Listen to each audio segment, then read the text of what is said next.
Bom, bom dia, boa tarde, boa noite, conforme o horário em que estas imagens estão chegando aí na tua tela. Para tu que está nos assistindo pela primeira vez, você é bem-vindo ao Construindo Conhecimento. Se inscreva e aperte o sininho de notificação, é muito importante. Hoje o Construindo Conhecimento tem honra e prazer de convidar a nossa querida e adorada professora Ana Paula, aqui da universidade. Então vamos ter uma conversa com ela e convido vocês a assistir por completo o vídeo. E o tema de hoje é sobre a interiorização e internacionalização do ensino superior no Brasil. Então, convidamos a nossa entrevistada a se apresentar. Bom dia a todos, bom dia, boa tarde, boa noite.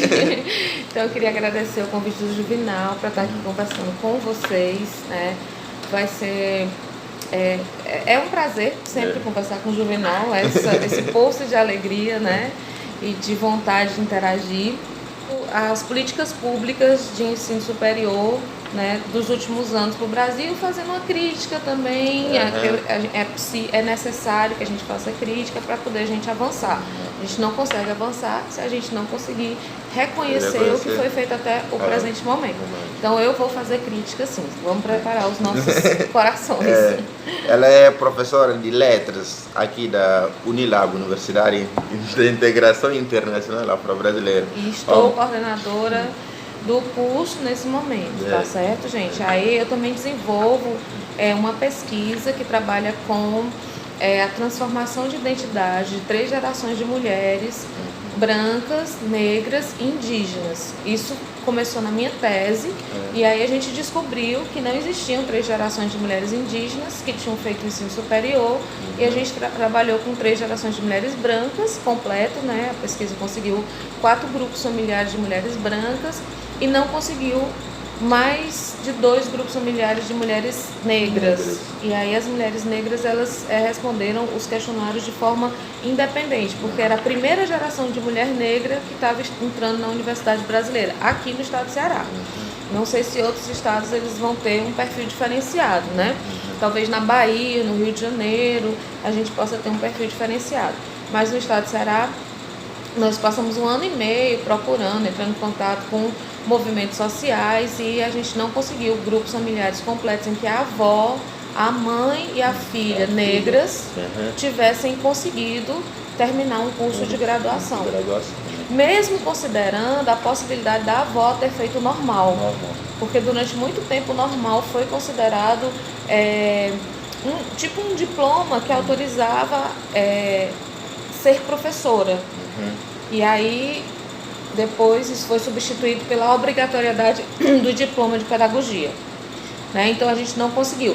E aí quando eu entrei na Unilab, a gente continuou a pesquisa agora, né, com 3 alunas, né, maravilhosas, que eram elas minhas orientando, né, que estão trabalhando, uma com um grupo de mulheres negras, outra com um grupo de mulheres brancas da zona rural e outra com um grupo de indígenas, né? E a gente deve terminar o prazo da bolsa agora em agosto. Exatamente. Bom, a nossa primeira questão é sobre o que podemos entender por um ensino superior. Vamos tentar entender o que é um ensino superior e por que é necessário fazer o ensino superior, né? Então, assim, primeiro, a gente tem uma ideia de que não é necessário estudar.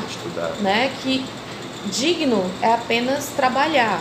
Então, muitos pais têm muitos filhos para que esses filhos lhe ajudem no trabalho. Então, essa criança já tem apenas 8 anos, tem 11 anos, e esse filho vai direto para o roçado. Então, o que o menino está fazendo na escola? O que esse menino vai fazer? Esse menino não está fazendo nada. Então, tem uma noção de que o estudo, de alguma forma, ele não vai ter serventia para o futuro, mas que o trabalho ele tem um retorno imediato, né? Então a gente precisa desmistificar isso, primeiro pensando que o espaço da criança é um espaço de formação é um espaço do cuidado da criança e do adolescente. Ele precisa estar na escola, ele precisa passar por essa experiência, né, para conhecer outras coisas que o mundo também já produziu, que o mundo são leituras, são textos, são filmes, são experiências, são saberes que foram acumulados pela humanidade e que essa pessoa está sendo privada desse conhecimento. Esses saberes podem afetar nas mudanças que acontecem dentro daquele espaço social em que ele está inserido. A forma de plantar, a forma de interagir, a forma de viver em sociedade, tudo aquilo vai sendo modificado a partir desses saberes. E o ensino superior? Eu parei no ensino médio, não preciso do ensino superior.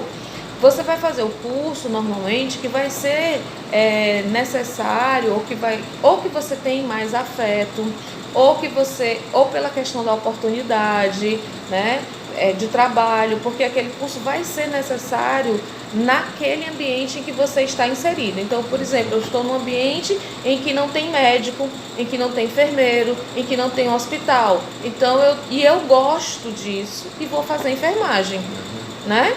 Eu quero, no lugar que eu estou, existe uma cidade mal administrada, então eu quero fazer administração pública.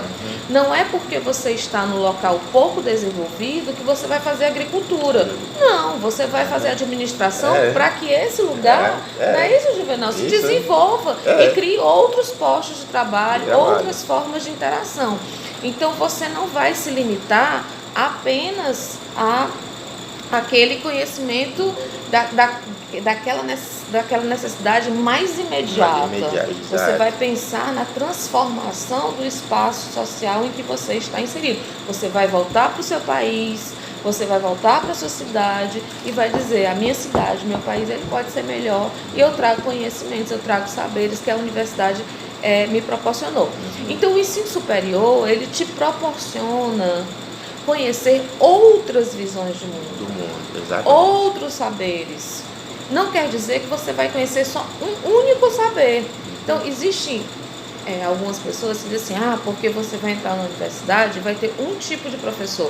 Gente, sabe por que é universidade? Você sabe o que é o universo? O universo tem só um planeta? Quantos planetas tem o universo? Quantas galáxias tem o universo? Várias. A mesma coisa é a universidade. Não tem um único professor com um único tipo de conhecimento. Eu tenho o teu professor A com um tipo de diretriz ideológica, tem outro professor que pensa de um jeito diferente, tem outro professor que pensa de outro jeito, tem outro professor que tem... Então você vai conhecer vários pontos de vista e você vai escolher a partir desses diferentes pontos de vista. Por isso que é a universidade, porque é esse universo de pensamento. São diferentes teorias, a partir de diferentes ângulos, que você vai conseguir, que você vai ter a opção de estudar e de escolher qual é a melhor para você e para o espaço social em que você está inserido. Porque aqui na universidade a gente estuda pensamento de autores europeus, asiáticos, africanos, aqui americanos, sul-americanos, né? Porque o pensamento norte-americano não é igual ao pensamento sul-americano. Mas a nossa segunda questão é sobre como é que a senhora vê a ideia de interiorização e integração de uma universidade como a Unilab, por exemplo. Eu vou virar agora para vocês um documento, né, que foi feito pelo... Veja se vocês estão vendo. Estão vendo aqui direitinho. Vou botar mais perto. Ok. Acho que dá para ver. Dá para ver. Então vocês estão vendo que esse é um documento que fala sobre a expansão do ensino superior. O que eu quero dizer para vocês é que durante muito tempo, a primeira universidade ela vai surgir no Brasil em 1808. Quando dizem que o Brasil foi descoberto? 1500. Quantos anos demorou para o rei autorizar a primeira instituição de ensino superior? 1500, 1600, 1700, 1800, 300 anos. Enquanto a outra parte da América já tinha, né? Já tinha instituições, já tinha educação, já tinha saúde, já tinha não sei o quê. O Brasil não tinha nada, porque a elite brasileira era obrigada a estudar em Portugal. Tinha que se deslocar até lá para estudar lá. Então o rei só possibilitou que as pessoas tivessem ensino superior quando a coroa veio para Portugal. Vocês lembram que em 1808 o rei veio para Portugal, né? Então foi quando ele autorizou a imprensa, foi quando ele autorizou o ensino superior e tal. Eu vou mostrar para vocês aqui um gráfico que mostra o quadro dos institutos federais. Estão vendo aqui os institutos federais? Muito bem. Aqui está dizendo que é de 1909 até 2002. Sabe quantas instituições tem? Pode me dizer aqui? Quantas instituições tem? Quanto? 140 instituições, ok? Agora, de 2003, tá? Que aqui eu tô em 2002. De 2003 a 2010, eu vou subir para vocês verem melhor, tá bom? 351 instituições. E aí, a estimativa de construção, 514 instituições de ensino superior. Então, o que eu quero dizer para vocês é que a ampliação e a universalização do ensino superior, ele é, antes de tudo, uma decisão política. Então, o governo, ele precisa decidir que o ensino é para todos e todas, pobres e ricos, do interior, de qualquer interior e de qualquer região. Então você veja que tem uma expansão do ensino superior no Nordeste e um início de expansão do ensino superior no norte do país, onde tem o Amazonas, a floresta amazônica, sabe? Pois é, então, aqui a gente está tendo um início de expansão do ensino superior aqui. E aqui é o Nordeste, que é onde a gente está. A gente está aqui em cima, no estado do Ceará, tá certo? Aqui já era uma região que já era favorecida, porque a coroa, quando veio, ficou no Rio, se instalou aqui. Então aqui já tinham muitas instituições de ensino superior. Então a gente tem uma estrutura de ensino superior que 70% das instituições são particulares. Se eu tenho mais de 70% de instituições particulares, quanto eu tenho de pública? Como uma criança pobre vai estudar, vai fazer ensino superior? Então eu vou aumentar a diferença social, porque os ricos vão continuar sendo ricos e os pobres vão continuar sendo pobres. Então o acesso à educação vai permitir, por exemplo, que uma pessoa que mora na periferia, ela possa ser advogada, possa ser médica, possa ser arquiteta, possa ser... Aqui, no caso dos institutos federais, não possibilita isso, porque são conhecimentos técnicos e tal. Mas as expansões, elas não pararam em relação apenas aos institutos federais. Elas se ampliaram... Ops, eu voltei? Voltou. Não. Elas também foram para as universidades. Por isso que eu estou falando de medicina, de arquitetura, de engenharia. Olha só, as universidades, elas eram... Aqui, ó, de 1808 a 2002... Quantos campos a gente tinha? Pode me dizer? 58 campos. 148, desculpa, perdão. 148 campos. Aí eu vou para 2003, que é o governo mais popular, né? De 2003 a 2010. A gente vai passar a ter quantos campi? 274 campi. E a estimativa de produção até... De 2011... De 2011 a 2014 vai passar a ser 321 campi. Ou seja, é uma expansão do ensino superior. O ensino superior, ele se interioriza, ou seja, ele sai da capital de São Paulo, ele sai do Rio de Janeiro, ele sai da cidade de Fortaleza, ele sai de Recife, de Salvador, e ele começa a entrar no Brasil para que essas pessoas que estão aqui, que não tinham dinheiro, que não tinham acesso à educação, eles passem a ter acesso à educação. Porque o Brasil é um país continental. Existem países que são do tamanho de um estado brasileiro. Como a Guiné, por exemplo. A Guiné é do tamanho do Ceará? Não, o Ceará é muito maior que a Guiné. O Ceará é maior do que a Guiné, né? Acho que é Alagoas, né? Talvez.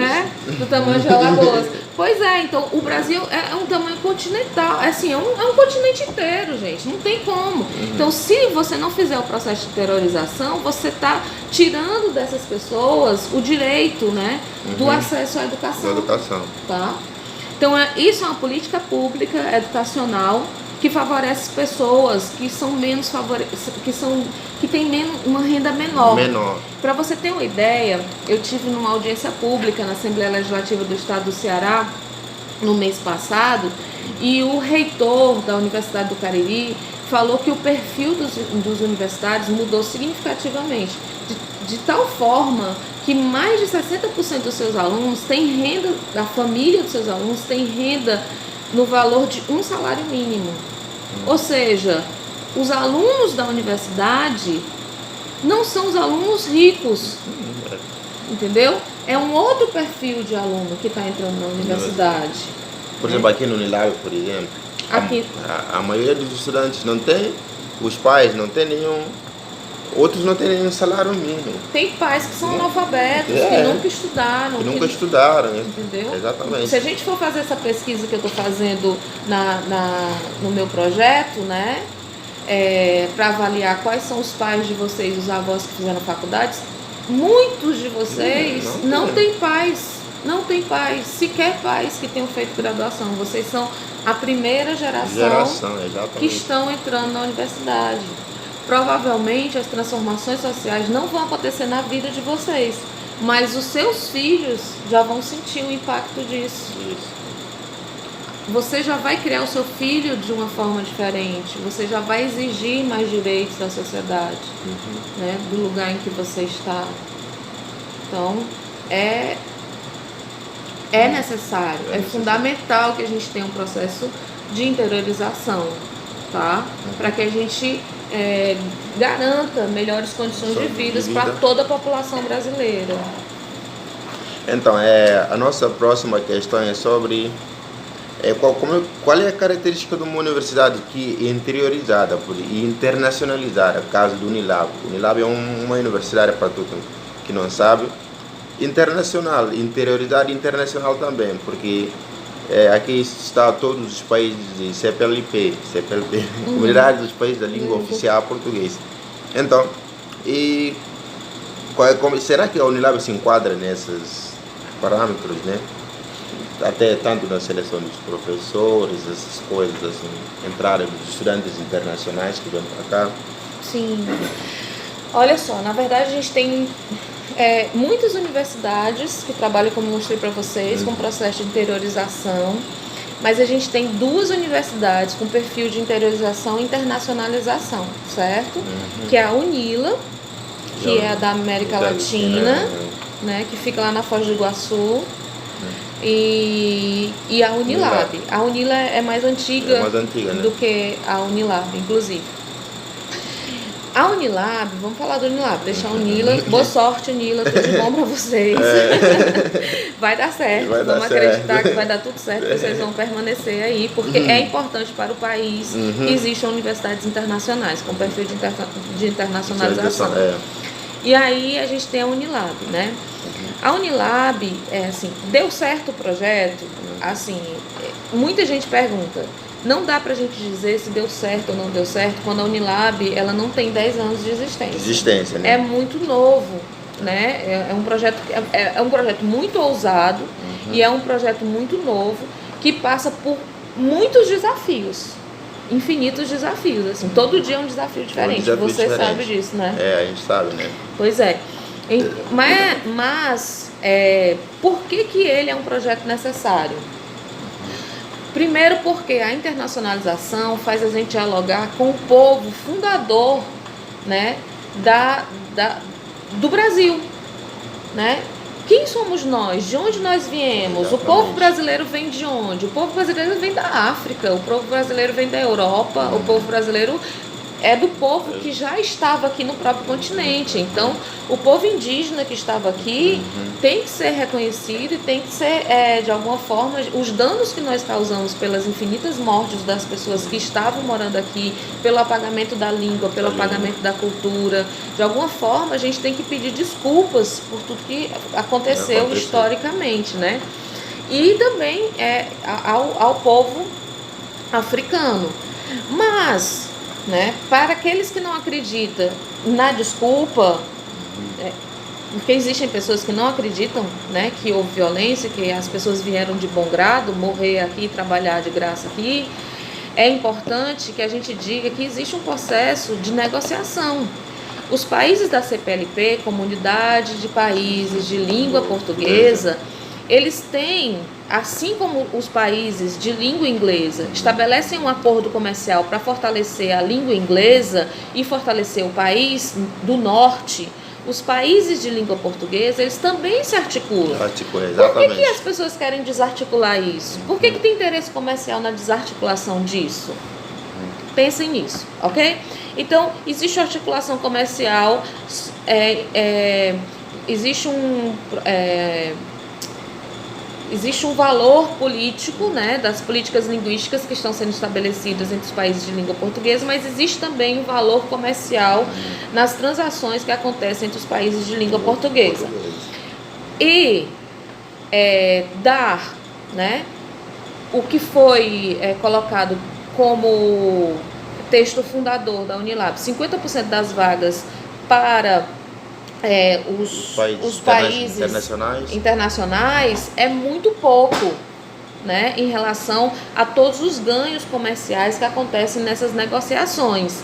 O que acontece é que hoje na Unilab nós não chegamos a 30%.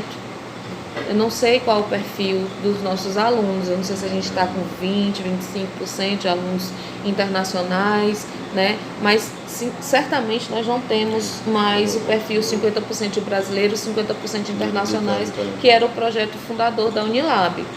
Exatamente porque, por um conjunto de fatores, né? Mas também pela crença de que a gente estaria usando dinheiro brasileiro para pagar a educação de estrangeiro, quando tem muitos brasileiros sem educação.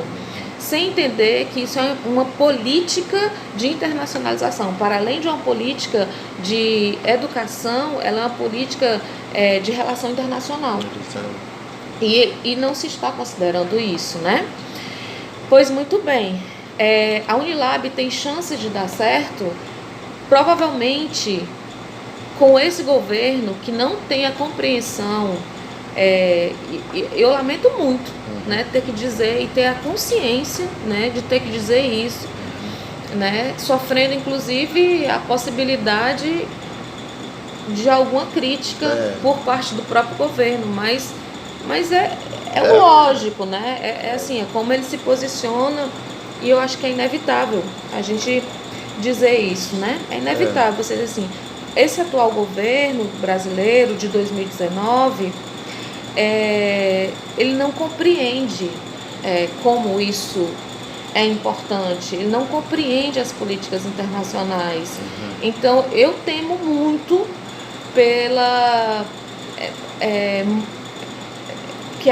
eu temo muito que a Unilab ela perca a forma, a postura, o modelo em que ela foi produzida e que ela deixe de ser uma universidade internacional e ela passe a ser uma universidade do Macete Baturité.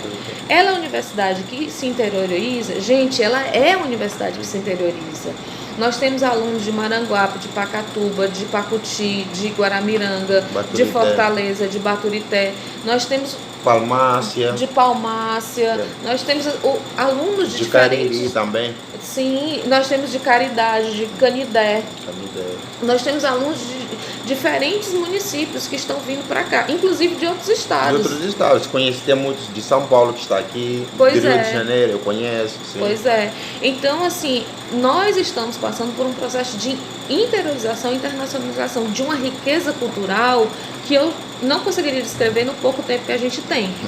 Então, é um caldeirão de coisas que acontece aqui todo dia. Uma feijoada, né? Mas uma feijoada riquíssima, muito né? boa. Eu convido que venham conhecer a nossa universidade. É um prazer estar aqui. Sim. A Unilab é muito rica em tudo. Porque olha, uma universidade onde tu tem cabo-verdianos, tu tem guineenses, tem brasileiros, tem angolanos, tem timorienses, tem moçambicanos, português. Isso é santomense, né? Isso é muito. Você aprende com cada um. Portugueses, abrindo parênteses. Venham, português. Viu? Precisamos de mais portugueses também. Porque você aprende com cada um, né? Tu aprende com a cultura guineense, aprende com a cultura brasileira, cabo-verdiana, etc. Entendeu? Isso é muito importante. Então, porque na universidade, não só aqueles conteúdos que você recebe, mas as pessoas com que você estuda, você aprende com eles. Né? Isso é muito importante. Bom, vamos para a próxima questão. Inclusive a língua. A língua também. porque, por exemplo, eu vou dar exemplo, né? Na Guiné, por exemplo, além de português, que é a língua oficial, a gente fala crioulo, né? Brasileiros aqui aprendem crioulo. Isso é muito importante, né? Sim. Crioulo também se fala em Cabo Verde, em Santo Tomé. Assim, além de crioulo, tem outras línguas étnicas também. Que é difícil, mas a gente se esforça. É difícil. Bom, então, vamos falar um pouquinho de feminismo, né? Porque se muitas pessoas falam tanto, não, porque tem tantas essas ondas feministas, essas coisas. Mas vamos entender com a professora um pouquinho o que entendemos por feminismo. Tá bom. Primeiro eu preciso dizer que assim, o professor ele pode falar de feminismo, ele pode falar de feminismo. Ele pode falar de feminismo, ele pode falar de capitalismo, ele pode falar de... Porque são teorias que estão postas no mundo e elas são teorias que, como eu disse, no universo de todas as teorias que estão no mundo, elas precisam ser discutidas em diferentes espaços, né? Exatamente. Então, a neutralidade, ela é um equívoco, não existe neutralidade. Você sempre fala de algum campo. Qual é o campo que você está? Você está num campo religioso fundamentalista? Você está num campo religioso da teologia da libertação? Onde você está? De qual lugar? Né?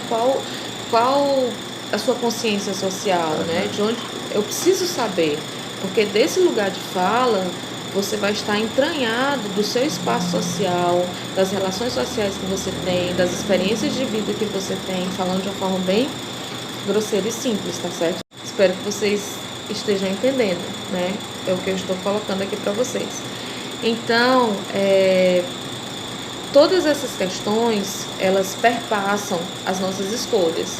Eu posso, né, dizer claramente, assim, como analista de discurso crítica, que eu vou falar sobre as assimetrias de poder, e dentro das assimetrias de poder eu posso falar que sobre machismo, sobre racismo, sobre as formas de opressão, homofobia. Tá? Sobre homofobia. Eu posso colocar essas questões e analisar esses discursos, porque isso teoricamente faz parte da nossa sociedade, né? Da nossa sociedade e teoricamente faz parte do meu objeto de estudo. Eu não posso tirar isso de forma alguma, porque eu vou analisar o quê? Né? É surreal. Então, vamos lá. Então, considerando que a minha pesquisa, ela é uma pesquisa feminista, né? Eu preciso que você entenda. É muito importante que algumas pessoas que estão dialogando com a minha pesquisa entendam, né, o que é esse feminismo. Eu já ouvi muito dizer que o feminismo é o contrário do machismo. Não, gente, o feminismo não é o contrário do machismo. Por quê? O que é o machismo?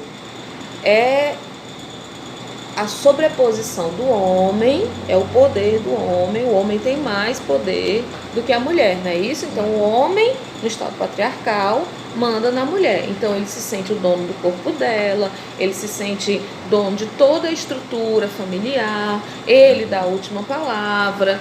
E aí, se você entende o feminismo como contrário do machismo, o homem vai perder o poder e a mulher vai ser a dona de tudo, e ela vai mandar. Não é isso.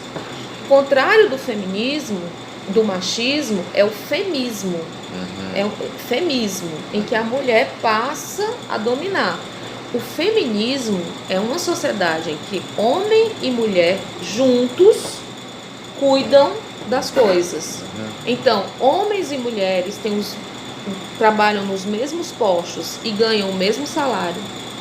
Homens e mulheres decidem juntos como vão administrar a sua casa.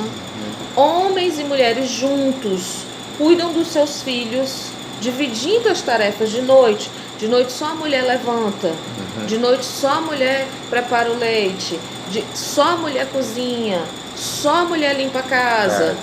Como se durante o dia os dois não saíssem para trabalhar fora. Porque hoje não é mais possível só o homem trabalhar. Porque o dinheiro só do homem não sustenta toda a família, né? Não sustenta toda a família. Então a mulher não tem que trabalhar também? Então por que é justo que o homem saia para trabalhar, chega em casa, senta no sofá e diga: ei mulher, bota aí a mesa, eu vou comer. E aí a mulher que também passou o dia trabalhando, ela passa o dia trabalhando, cozinha, lava, passa e cuida dos filhos. Olha quanta tarefa essa mulher tem para além disso, né? Então a gente precisa entender, gente, que em determinado momento da sociedade, né, se dividiu duas formas de trabalho. Eu vou falar de uma forma não técnica, tá bom? Duas formas de trabalho.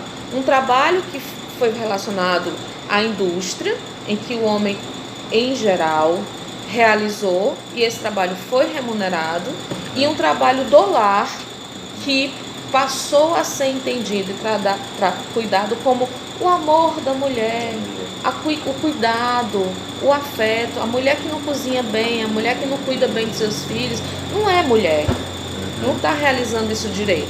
Então isso começou a ser discutido e durante muitas lutas sociais foi reconhecido o trabalho doméstico, o trabalho de casa, como trabalho também, capaz de ser remunerado. Tanto é que hoje uma faxineira que faz o trabalho doméstico, ela recebe dinheiro por isso, entendeu? Então quando a gente fala de feminismo, a gente está falando não da superação da mulher em relação ao homem, não de mais poder para a mulher e menos poder para o homem.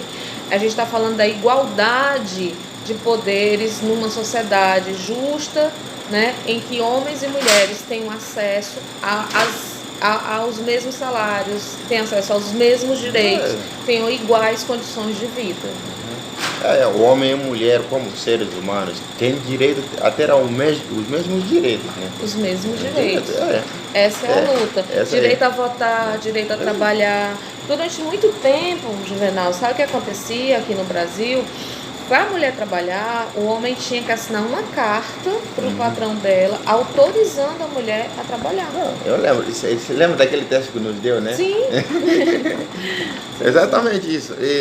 Como é que podemos ensinar essas ideias para as crianças, para os jovens em casa? Porque o machismo, na verdade, essas ideias de opressão, o feminismo, começa em casa. Na família, nas instituições onde a gente frequenta. Então, qual é a importância de ensinar isso, principalmente aqui na universidade? Tá. Eu concordo com você, a gente tem que começar de casa mesmo, né? Então, quando a gente divide as tarefas com os nossos filhos, porque eu acho que vocês também dividem as tarefas com os filhos de vocês, né? Dão tarefinhas, dão responsabilidades, as crianças também têm algumas responsabilidades. Não é um trabalho que vai ser infantil, mas são pequenas responsabilidades. E são brinquedos também, né? São brinquedos. Veja que a nossa sociedade, como tem o machismo estrutural, as fábricas de brinquedos, elas constroem brinquedos diferenciados para a menina e brinquedos diferenciados para o menino. Então a menina, ela tem a bonequinha com a madeira, com o becinho, com o fogãozinho, a geladeirinha, com não sei o que, as coisas do lar. E o menino tem o carrinho, a chave de fenda, ele tem a bola, ele tem o jogo de xadrez, ele tem coisas que são do mundo. Então, a menina, desde pequena, ela entende que o lugar dela é dentro de casa. E o menino, desde pequeno, ele entende que o lugar dele é o mundo. Então, repensar esses espaços, né? E permitir que nossas crianças tenham contato, né? Até porque, quando você permite que um filho seu brinque de boneca, você não está correndo o risco dessa criança virar um menino gay. Você está correndo o risco dessa criança virar um excelente pai. Porque nessa brincadeira, ele pode estar brincando com a boneca sendo o pai da criança. E não sendo a mãe da criança como você está maldosamente pensando na sua cabeça. Olha que doentio. Nós temos uma sociedade tão doente, que não consegue perceber que na relação da criança masculina com uma boneca, do menino com a boneca, né, esse menino ele pode estar exercitando a paternidade futura, né? E essa paternidade ela passa, né, por um dia que a mãe estiver doente, a empregada faltou, ou os familiares não podem ajudar, quem vai fazer o mingau, né, a comidinha, a papinha, ou sei lá o que, a sopinha da criança, vai ter que ser o pai. Mas esse pai nunca teve a experiência de cozinhar, esse pai nunca viveu a experiência da cozinha, esse pai, ele se desespera e aí ele não vai conseguir administrar aquela situação crítica dentro de casa. Mas se você cria condições desde criança, entendendo que cozinhar faz parte da experiência masculina e feminina, essa pessoa vai ter a capacidade de resolver esse problema familiar. Então, assim, nós precisamos quebrar esses medos, sabe? Quebrar esses medos, esses lugares estereotipados do que deve ser uma mulher e do que deve ser um homem, tá? Isso está nos matando, nos oprimindo e impossibilitando uma relação muito saudável no futuro, quando a gente crescer, quando a gente for adulto, quando a gente se casar, quando a gente não se casar, porque existem muitos meninos também que não se casam e ficam sozinhos, e como é que esses meninos se viram longe de seus pais, se eles nunca tiveram essas experiências? E eles sozinhos, eles vão lavar, eles vão passar, eles vão engomar, eles vão cozinhar, eles vão fazer todas essas coisas que a mãe, né, que criou nessa sociedade aqui, essas tarefas são da menina, essas tarefas são da menina, nunca ensinou para o seu filho. E aí, como é que esse menino vai se virar? Ele vai sofrer muitíssimo. Então, nós precisamos, você pergunta, como resolver isso? Desde pequeno, ensinando, né, desmistificando essas tarefas, desmistificando o acesso a essas brincadeiras, para que se entenda que tudo é de todos e que algumas escolhas vão ser feitas ao longo da vida, né? Para que não se limite. Porque uma menina pode jogar xadrez tão bem quanto um menino, que uma menina pode jogar futebol. Olha a Marta aí, né? Melhor do que o Neymar. Uma menina joga... Já ganhei 6 bolas de ouro. Não é, gente? Olha aí, valeu, Marta. Valeu, Brasil. Aí a Marta aí... E aí a menina joga futebol tão bem quanto o menino, é tão boa presidente quanto um homem, e aí vai, né? Bom, a nossa última gostaria de dizer alguma coisa que a gente não perguntou, assim? Assim, eu queria falar aqui da violência, né? Da violência que ainda acontece, né? E eu acho que é fundamental essa sua última pergunta sobre o feminismo e sobre essas mudanças que são importantes, porque se o homem se coloca no lugar da mulher e se ele entende, né, que ele não é dono dela, de que a sociedade ele pode ser diferente, então ele vai ter uma outra relação muito mais amorosa, muito mais saudável e muito menos violenta. Gente, a gente tem um estupro a cada 17 minutos no Brasil. Um estupro a cada 17 minutos no Brasil. O corpo da mulher não é dela. A mulher anda na rua olhando para trás, com medo de que alguém chegue e tome aquele corpo para o outro. a voz da mulher não é tomada nas delegacias como uma voz de verdade, é sempre como se a gente estivesse provocando, né, a outra pessoa, né, para que ela sentisse tesão. Nunca é a irracionalidade do homem, porque veja, um cão pode pegar uma cadela na rua na hora que ele quiser. O cão é um animal irracional, mas o homem vive em sociedade. Por mais desejo que ele tenha, ele foi criado numa religião, numa cultura, ele tem um conjunto de fatores, ele tem leis. Ele não consegue entender que aquele corpo não é seu, que ali precisa ter um aceite, um diálogo, uma permissão para que o outro toque, para que ele possa tocar na mulher, para que ele possa beijar aquela mulher, para que aquele corpo possa interagir com o seu. Ele não consegue, ele age como um animal. Ele age da mesma forma que aquele cão, que aquele cavalo, que aquele jumento, ele age da mesma forma. É de forma irracional mesmo, sabe? Então, o seu desejo é maior do que a sua consciência social, né? Então, falar sobre isso, né? Um homem que estupra um bebê, gente, que estupra uma criança de 8 anos, isso você não tem nem como, assim, perdoar, não tem, assim... Isso é um animal. É uma coisa muito difícil, né, da gente... Estuprar uma criança. Exatamente. Então, eu peço, né, que a gente sei da dificuldade, o conservadorismo do público que está me assistindo, né? Sei muito disso, mas eu peço que vocês pensem, né, sobre muitas das questões que foram colocadas. Sei que a religião de vocês é maior do que a ciência, mas algumas questões sociais, elas precisam ser transformadas. Elas realmente precisam ser transformadas. Vai acontecer lentamente, as disputas vão continuar acontecendo, a gente vai continuar enfrentando. Eu vou continuar no meu lugar de fala aqui, explicando para você, dizendo para você o que está acontecendo, falando das violências que acontecem, falando das formas. Vou continuar, e sei que muitos daí vão continuar dizendo dos erros, da capacidade da incapacidade de argumentação, vão ficar dizendo outras coisas que depois eu posso rebater. Mas é necessário que esses diálogos aconteçam. Então eu espero que algumas das minhas palavras tenham chegado no seu coração, tá bom? E estou aberta para novos diálogos. Foi um prazer estar aqui. Tá, muito obrigada, tá, Juvenal? A gente agradece, né, a professora, né, por aceitar esse nosso convite, e a gente espera tê-la mais conosco aqui no canal. Tá bom. É importante, assista e deixe o seu comentário, o que você achou assim da nossa conversa. É importante, estamos tentando dialogar com o público lá fora, assim, essas coisas, porque é muito importante. Então o que a gente aprende aqui, a gente pensa também em compartilhar convosco.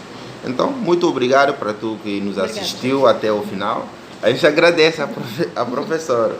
Aqui está o Ciro ali do lado nos ouvindo. Vem cá, aparece aqui. Ele não gosta de aparecer. Aparece aqui. Aparece aqui. Pronto, Está aqui o Ciro gente. também. Bom dia, boa tarde, boa noite. Abraço aí para vocês. Então, obrigado. Beijo. Tchau.